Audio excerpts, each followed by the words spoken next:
Hey friends, Kris here with Through the Prism of Prism. Thanks so much for being with us. We're still at the hotel, flying from Bakersfield to Springfield, Missouri today, but I've got to get in one more word for you. Just went down, had breakfast. God answered a prayer. What is that? We're on the model prayer. Give us this day our daily bread. And he takes care of bread. You know, back in the hippie days, our slang word for money was bread. So maybe he's saying here that the needs that we have, God, we want you to provide. That's provision with a capital P. Listen, he is Jehovah Jireh, the Lord our provider. And some people describe their job as their bread and butter. So we come to this part of the prayer that says, give us this day our daily bread. I think what he's saying is that all of our sustenance and the provision and the needs of our life to be met. Now, notice several things. Number one, God is as concerned with the routine as he is the ridiculous. You talk about dividing the Red Sea, that's ridiculous. You talk about the sun standing still in its tracks, that's ridiculous. You want the miraculous, do the ridiculous. God can do some ridiculously wild things. But he's more concerned, or at least he's as concerned with the routine as he is the ridiculous.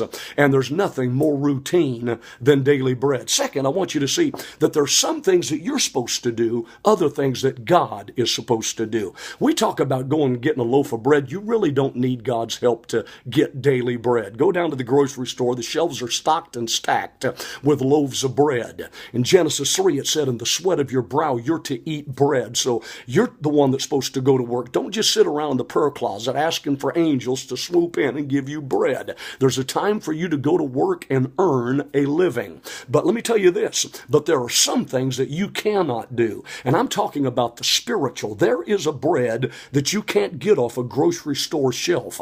That's the spiritual bread of the Word of God. Matthew 4:4 says, man shall not live by bread alone, but by every word that proceedeth, it's coming, proceedeth from the mouth of God. There's a fresh revelation and a fresh word for you every day. And listen, you can't satisfy today's hunger with yesterday's revelation. You need to get into the prayer closet, shut the door, and listen to God. So a third thing, daily bread would mean to me daily Bible. When I go into the secret place, get on my knees and open my heart, I also open the book. Why? Because as I'm speaking upward to God in prayer, he's speaking downward to me in power. When my worship is going up, his word is coming down. And you need a fresh word today because you don't know the direction for today until God speaks and gives you guidance.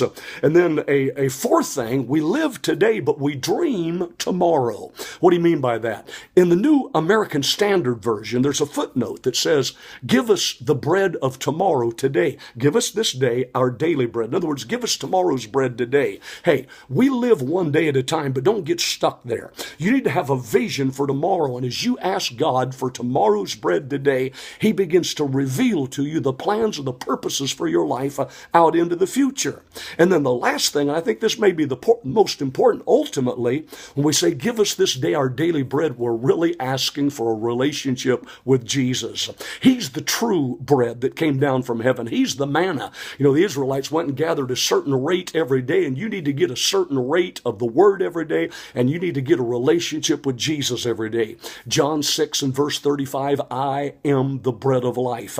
He that cometh to me shall never hunger. He that believes on me shall never thirst.